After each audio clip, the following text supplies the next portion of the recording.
স্বাগত স্টারবিজ স্টোরিতে। দর্শক, সরকার গঠিত তহবিলের বিষয় নিয়ে আমরা আলোচনা করব। আর এই বিষয়ে আলোচনার জন্য আজ আমাদের স্টুডিওতে উপস্থিত হয়েছেন ঢাকা বিশ্ববিদ্যালয়ের ব্যাংক ও ইন্স্যুরেন্স বিভাগের চেয়ারপারসন ডক্টর শহীদুল ইসলাম। স্টুডিওতে আপনাকে স্বাগত জানাচ্ছি। আমরা জানি যে ইতোমধ্যে যে সরকারের যে ঘোষিত ছিল যে একটি তহবিল গঠন করা হবে, সেই কার্যক্রম কিন্তু বাংলাদেশ ব্যাংক শুরু করেছে এবং তার সম্ভাব্য আকার হয়তো 40,000 কোটি টাকার আশেপাশে হতে পারে। এই যে তহবিল গঠন করা হচ্ছে যে বন্ধ কারখানাগুলোকে খুলে দেওয়ার জন্য, এই প্রক্রিয়াটিকে কিভাবে দেখছেন আপনি? না, দেখুন, বাংলাদেশ সরকারের যে নির্বাচনী প্রতিশ্রুতি তথা দারিদ্র্য বিমোচন, বেকারত্ব, সেখানে আপনার তুলনামূলকভাবে বেশি বিনিয়োগ করা তথা দেশের অর্থনৈতিক অগ্রগতি যেটা আছে সেটাকে ত্বরান্বিত করা, এগিয়ে নিয়ে যাওয়া, তারই একটি সহায়ক ভূমিকা সেটা বাংলাদেশ ব্যাংক রাখতে যাচ্ছে। সেটা যে বিশেষ করে যারা রুগ্ন এবং ইতিমধ্যে বন্ধ যে শিল্প কারখানাগুলো আছে সেগুলোকে সচল করার জন্য আর্থিক সহায়তা দেওয়ার লক্ষ্যে প্রায় 40,000 কোটি টাকার একটি তহবিল সরকার গঠন করতে যাচ্ছে। এখন এই উদ্যোগটাকে সত্যিকার অর্থে আমাদের সাধুবাদ জানাতে হয়। কারণটা যে এই উদ্যোগটা যদি ফলপ্রসূ হয়, যে দেখুন একটি বন্ধ কারখানা যখন সচল হয় বা হতে পারে, তখন কিন্তু অনেক মানুষের এখানে কর্মসংস্থান সৃষ্টি হবে। বা এই সমস্ত কলকারখানার সাথে ইতিমধ্যে যারা জড়িত ছিলেন, ইতিমধ্যে যারা বেকার হয়ে গিয়েছেন, তাদের মনের মধ্যে কিন্তু একটি খুশির হাওয়া বইছে যে তাদের যে কারখানায় এতদিন ধরে কাজ করেছিলেন বা করতেন, সেই কারখানাগুলো যে কোনো কারণে নিকট অতীতে তো বেশ কিছু অর্থনৈতিক কারণ গিয়েছে। একটা যে করোনার সময়কালে বেশ কিছু কলকারখানা বন্ধ হয়েছে, তারপরে রাশিয়া ইউক্রেন যুদ্ধের কারণে এখানে একটা পরোক্ষ প্রভাব এসেছে, সর্বোপরি যেটা হয়েছে আপনার মধ্যপ্রাচ্যের যে যুদ্ধ পরিস্থিতি, এ সমস্ত কিছুর কারণে কিন্তু বাংলাদেশের অর্থনৈতিক সেক্টরে এই মুহূর্তে কিন্তু খুব বেশি ভালো অবস্থায় আমরা দেখতে পাচ্ছি না, এক ধরনের স্থবিরতা কাজ করছে। আবার আরও বেশ কিছু কারণ ছিল যে রাজনৈতিক কারণেও কিন্তু বেশ কিছু কলকারখানা নিকট অতীতে বন্ধ হয়ে গিয়েছিল। বিশেষ করে যারা বিরুদ্ধ মতবাদের ছিলেন, ব্যবসায়িক ঘরানার যারা ছিলেন, তারা হয়তো সঠিকভাবে সেই পরিবেশটা পান নাই যে তাদের শিল্প কলকারখানা সচল রাখার জন্য। তারা অনেকেই ছিলেন যে মামলা মোকদ্দমা এই সমস্ত কিছু ফেস করবেন নাকি কলকারখানা চালাবেন। তো সুতরাং কিছু যৌক্তিক দেশীয় অভ্যন্তরীণ কিছু কারণ এবং বৈদেশিক বা গ্লোবাল ম্যাক্রো ইকোনমিক কন্ডিশন সব কিছু মিলিয়েই কিন্তু বাংলাদেশের এই অর্থনৈতিক তথা বিজনেস সেক্টরে এক ধরনের স্থবির পরিবেশ সৃষ্টি হয়েছে, অচলায়তন তৈরি হয়েছে। তো বাংলাদেশের বর্তমান সরকার তারা দায়িত্বভার গ্রহণের পরবর্তী সময়কাল থেকেই আমরা দেখতে পাচ্ছি যে ব্যবসা বান্ধব বিভিন্ন ধরনের পরিক্রমা পলিসি তারা গ্রহণ করছেন এবং তারই ধারাবাহিকতায় বাংলাদেশ ব্যাংকের থ্রুতে এই যে একটি বিশাল অঙ্কের একটি তহবিল গঠন করতে যাচ্ছে, সরকারের এই উদ্যোগকে আমরা সাধুবাদ জানাই। স্যার, আমরা তো জানি যে যে কারখানাগুলো বন্ধ হয়েছে তার অধিকাংশই তো আসলে ঋণখেলাপি অবস্থাতে আছে। অনেকে হয়তো পরিস্থিতিতে পড়ে ঋণখেলাপি হয়েছে, অনেকে ইচ্ছাকৃত ঋণখেলাপি আছেন। এই জায়গায় আসলে কিভাবে বাছাই করা যেতে পারে কারা আসলে ইচ্ছাকৃত ঋণখেলাপি কিংবা কারা আসলে পরিস্থিতির মধ্যে পড়ে এমনটা হয়েছে? না, আপনি ঠিকই বলেছেন যে ইতিপূর্বে আমাদের এই সরকারি উদ্যোগে যে সমস্ত তহবিল ব্যবস্থাপনা করা হয়েছে, তৈরি করা হয়েছে, ডিসবার্সমেন্ট করা হয়েছে বলে সেগুলোর খুব বেশি আশানুরূপ আমরা সফলতা দেখতে পাই। করোনার সময় তো 1,28,000 কোটি টাকার প্রণোদনা দেওয়া হতো ওই সময়ে। তো যাই হোক, এই মুহূর্তে যেটা আপনি ঠিকই বলেছেন যে অনেক ব্যবসায়ী ছিলেন বা এখনো আছেন, তারা হ্যাবিচুয়াল ডিফল্টার। তাদের ability to pay, that means ব্যাংকে তারা চাইলেই কিন্তু এই টাকাটা পরিশোধ করতে পারতেন, কিন্তু তাদের সদিচ্ছাটা নাই।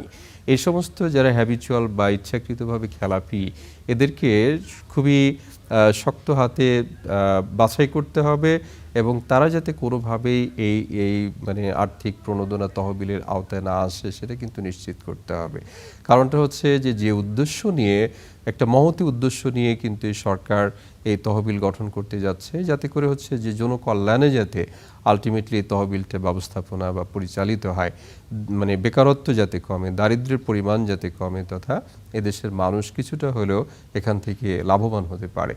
এখন সেটার প্রক্রিয়াটা তো সরাসরি জনগণের কাছে এই অর্থটা পৌঁছানো যাবে না, যেহেতু শিল্প কলকারখানার যারা মালিক তাদের মাধ্যমে কিন্তু পৌঁছাতে হবে, যেহেতু উদ্দেশ্যটা সেইটাই, বন্ধ কলকারখানা চালু করা। এখন সেটা দেখতে হবে যে এই কলকারখানাগুলো আসলে কোনো যৌক্তিক কারণে বন্ধ হয়েছে নাকি অযৌক্তিক কারণে বন্ধ হয়েছে। এরকম অনেক প্রতিষ্ঠান থাকতে পারে যে সে সমস্ত প্রতিষ্ঠানের খুব বেশি বাজার নাই, তারা যে পণ্য উৎপাদন করে সেগুলো অবসোলিউট হয়ে গেছে। এই দেশীয় মার্কেটেও বাজার নেই, আবার বিদেশে যদি রপ্তানি করতে চায় সেটাও হয়তো বিদেশের বাজারে খুব বেশি তাদের চাহিদা নেই। এরকম যদি হয় বলে সেগুলোকে খুব বেশি প্রণোদনা দিলে আসলে কিন্তু লাভবান হবে না। হ্যাঁ, এই প্রকল্পের যে উদ্দেশ্য সেই উদ্দেশ্য তাহলে বাস্তবায়িত হবে না। আমাদের সুস্পষ্ট যে পরামর্শ থাকবে সেটা হচ্ছে যে আমাদের সত্যিকার অর্থে যারা নিডি, মানে একদম অর্থের কারণে অথবা নীতিগত সহায়তার কারণে তারা কলকারখানা চালু করতে পারছে না, কিন্তু তাদের ইচ্ছাটা হচ্ছে সদিচ্ছা আছে। হ্যাঁ, তাদের এই ভিতরে কোনো ঘোর প্যাচ নাই, যাতে করে তারা হচ্ছে এখান থেকে অর্থ নিয়ে পরবর্তীতে আত্মসাৎ করবে অথবা দেশের বাইরে পাচার করবে। এই ধরনের উদ্দেশ্য যাদের নেই তাদেরকে সঠিকভাবে সঠিক পন্থায় বাছাই করতে হবে এবং দ্রুততম সময়ের মধ্যে মূলত হচ্ছে এই প্রকল্পের অর্থটা ছাড় করা যেতে পারে, যাতে করে আলটিমেটলি যারা বেকার অবস্থায় পড়ে আছে তাদের কথা মূলত অগ্রাধিকার দেওয়া উচিত, যাতে করে তারা সরাসরি সুফলটা পেতে পারে। স্যার, আরেকটা বিষয় সেটা হলো যে এই যে তহবিল গঠন করা হচ্ছে, বিশাল অঙ্কের একটি তহবিল, এর যে অর্থের উৎস এটা কিন্তু এখন পর্যন্ত পরিষ্কার হয়নি। এটা সরকারের পক্ষ থেকে সরাসরি দেওয়া হচ্ছে নাকি বাংলাদেশ ব্যাংক থেকে দেওয়া হচ্ছে? যদি এটা বাংলাদেশ ব্যাংক থেকে দেওয়া হয় সেক্ষেত্রে তো আসলে মুদ্রাস্ফীতি বেড়ে যাওয়ার একটি আশঙ্কা আছে কিনা? না, দেখুন, দুইটার মধ্যে একটা ট্রেড অফ করতে হয়। কারণটা হচ্ছে যে মুদ্রাস্ফীতি বাড়তেই পারে যদি মানে এই বিশেষ করে কেন্দ্রীয় ব্যাংকের থ্রুতে মানে মানিটা ইনজেক্ট হয় ইন্ডাস্ট্রিতে, কিন্তু এখানে যেহেতু সরাসরি জনগণের হাতে টাকাটা যাচ্ছে না, এখানে সরকার তথা হচ্ছে বাংলাদেশ ব্যাংক যারাই এই ফান্ডিংটা করুন না কেন, তারা তো মূলত হচ্ছে যে যন্ত্রপাতি ক্রয় করবেন অথবা মানে কলকারখানা মেইনটেন্যান্সের জন্য, অর্থাৎ উৎপাদনটাকে সচল বা সক্রিয় পর্যায়ে নিয়ে আসার জন্য যে যে করণীয়, সেখানে কিন্তু মূলত হচ্ছে এই অর্থটা প্রাথমিকভাবে বিনিয়োগ হবে।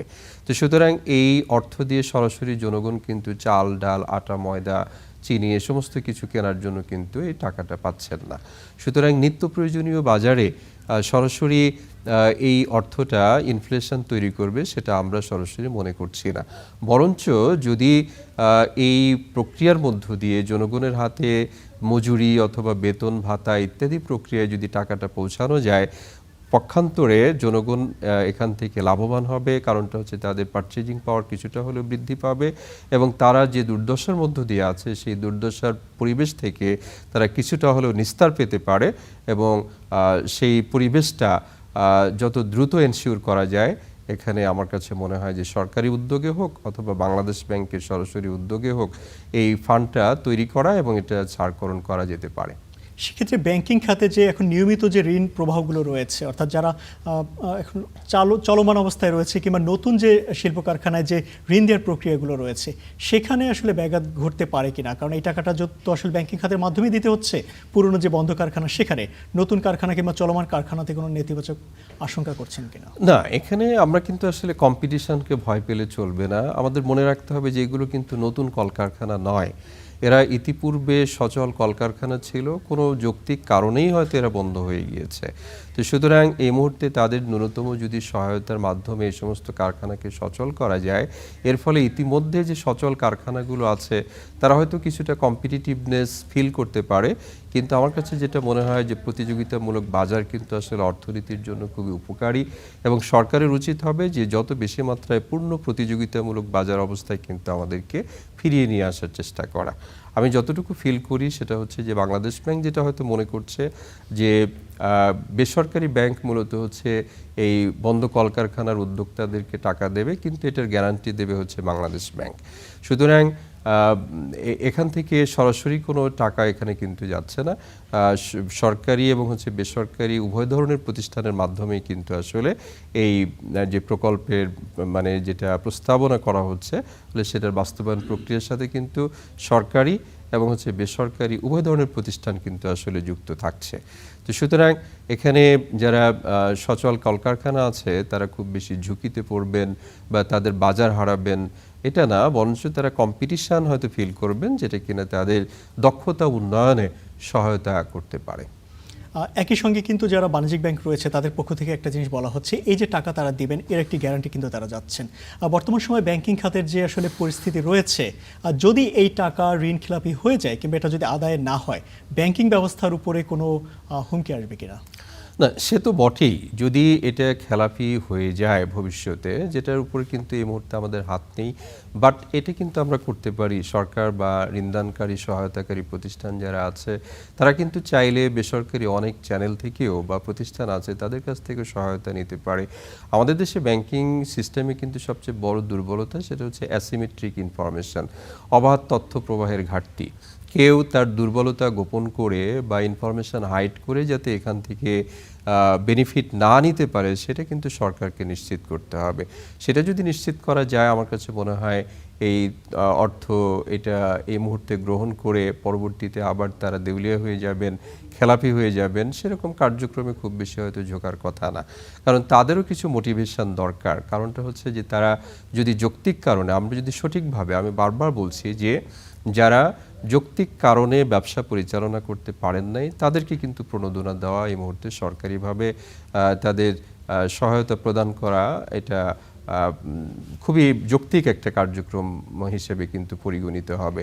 এবং সে লক্ষ্যটা অর্জন করতে গেলে আমার কাছে যেটা মনে হয়, যদি সঠিকভাবে যারা বড়োয়ার এখান থেকে বড় করবেন বা সহায়তা গ্রহণ করবেন, এই সিলেকশন প্রক্রিয়াটাকে যদি আমরা প্রশ্নাতীত করতে পারি, প্রশ্নবিদ্ধ সিলেকশন প্রক্রিয়া যদি রাখি, তাহলে এটা আপনি যে আশঙ্কা ব্যক্ত করলেন সেটা বাস্তবায়িত হবে। আর আমরা সুচারুভাবে এই সিলেকশন প্রক্রিয়াটাকে যাচাই বাছাই করে এগিয়ে নিয়ে যেতে পারি, তাহলে আমার কাছে মনে হয় সরকারের এই উদ্যোগ সফল হতে পারে এবং জনগণ আলটিমেটলি এখান থেকে উপকারভোগী হবেন। স্যার, আপনি সিলেকশন প্রক্রিয়ার কথা বলছিলেন, আর রাজনৈতিক সরকারের আমলে পুরোপুরি দলীয়করণ মুক্ত হয়ে সিলেকশন করাটা তো অনেক বেশি কঠিন হয়ে দাঁড়ায়। বিগত সময়ের আমরা অভিজ্ঞতা দেখেছি, করোনাকালীন সময় যে 1,28,000 কোটি টাকা বিভিন্ন প্রণোদনা দেওয়া হয়েছিল, তার প্রায় অধিকাংশই কিন্তু ফিরে আসেনি অর্থটা। একই অবস্থা কি আবারও যদি আশঙ্কা করছেন কিনা, কিংবা সিলেকশন প্রক্রিয়াটা আসলে কিভাবে হতে পারে, সরকার কিংবা এই ফান্ডের রক্ষণাবেক্ষণের ব্যবস্থা আসলে সরকার পক্ষ থেকে কিভাবে হতে পারে? না, এখানে যেহেতু সরকারি উদ্যোগে ফান্ডিং করার একটা প্রচেষ্টা নেওয়া হচ্ছে, তো এখানে দেখুন যে যখন ঋণটা ডিসবার্সমেন্ট হয়ে যাবে, তখন কিন্তু আসলে অনসাইট এবং অফসাইট উভয় ধরনের কিন্তু আসলে এখানে তদারকি সেটা কিন্তু চলমান রাখতে হবে, প্রক্রিয়াটা জোরদার করতে হবে। এখানে লোকবল যারা হচ্ছে, দেখুন যে এক পক্ষে কিন্তু আসলে কখনো ফেল করে না। এখানে ডিমান্ড এবং সাপ্লাই, বাজার কখন ব্যর্থ হয়, যখন হচ্ছে চাহিদা আছে, যোগানের ঘাটতি আছে, অথবা ভাইস ভার্সা। এখন যারা এই অর্থটা ছাড় দিচ্ছেন, করবেন, এই তহবিলতে যারা যোগান দিচ্ছেন, দ্যাট মিন সরকারি উদ্যোগ। তো সরকারি উদ্যোগে প্রতিষ্ঠিত এই তহবিল যাতে সঠিকভাবে রক্ষণাবেক্ষণ হয়, সেই মর্মে এখানে বিচারিক কার্যক্রম, তদারকি কার্যক্রম, এ সমস্ত কিছু কিন্তু আসলে জোরদার করতে হবে এবং দীর্ঘ সময়ের জন্য এটা রক্ষণাবেক্ষণের জন্য মানসিকভাবে কিন্তু প্রস্তুতি রাখতে হবে। আপনি ঠিকই বলেছেন যে ইতিপূর্বে সরকারি উদ্যোগে করোনা বা অপরাপর বিভিন্ন সময় যে সমস্ত তহবিল গঠন করা হয়েছে, সেগুলো আলটিমেট সুফল জনগণ পায়নি। এই টাকাগুলো সঠিকভাবে হয়তো ফেরতও আসেনি রাষ্ট্রীয় কোষাগারে। এই যেখানে অবস্থা, সেখানে তো আসলে আমাদের আরও বেশি মাত্রায়, মানে অতীত থেকে শিক্ষা নিয়ে আরও বেশি মাত্রায় আমাদেরকে সচেষ্ট ভূমিকা পালন করতে হবে। তো এখানে আমার যেটা মনে হয় যে এখানে শুধুমাত্র বাংলাদেশ ব্যাংকই যে পারবে তা না, বাংলাদেশ ব্যাংকের পাশাপাশি যে বিচারিক কার্যক্রমগুলো আছে সেগুলো কিন্তু জোরদার করা দরকার। কারণটা হচ্ছে, আমরা দেখেছি যে কেউ খেলাপি হয়েছে বলে তার আদালতে কার্যক্রম চলে গেছে, সে ওখানে আরও খুশি। বলে আদালতে গেলে সে বছরের পর বছর আদালতে এটা ঝুলিয়ে রেখে সে খুশি। কিন্তু আদালত এবং হচ্ছে সরকারি রেগুলেটরি অথরিটি এবং হচ্ছে জনগণকেও সামাজিক প্রেশারও কিন্তু তৈরি করতে হবে, যে যারা এই ধরনের রাষ্ট্রীয় কোষাগার থেকে বিভিন্ন সময় সাহায্য সহযোগিতা নিয়ে ব্যবসার কথা বলে, জনগণের উপকারের কথা বলে অর্থ সহায়তা নেন, পরবর্তীতে তারা যদি এই উদ্দেশ্য বাস্তবায়নে গাফিলতি করেন, তাদেরকে সামাজিকভাবে বয়কট করার যে একটা টেন্ডেন্সি, দ্যাট মিনস আমি বলতে চাচ্ছি যে সরকার, দ্যাট মিনস রেগুলেটরি অথরিটি এবং হচ্ছে বিচারিক ব্যবস্থা এবং আলটিমেটলি দেশের জনগণ সবাই যদি একমত হয়ে এই ফান্ডের তদারকির ন্যূনতম প্রচেষ্টা চালান, আমার কাছে মনে হয় সরকারের এই মহতী উদ্যোগ সফল হতে পারে। আপনাকে অসংখ্য ধন্যবাদ আমাদের স্টুডিওতে সে আলোচনায় যুক্ত হওয়ার জন্য। আপনাকেও ধন্যবাদ। দর্শক, আমরা কথা বলছিলাম বন্ধ কলকারখানা চালু করতে সরকার গঠিত তহবিলের বিষয়ে। আর এই বিষয়ে কথা বলছিলেন, আমাদের সঙ্গে স্টুডিওতে উপস্থিত হয়েছিলেন ঢাকা বিশ্ববিদ্যালয় ব্যাংক ও ইন্স্যুরেন্স বিভাগের চেয়ারপারসন ডক্টর শহীদুল ইসলাম। দেখছেন স্টার বিজ টুডে, ফিরছি একটু পরে।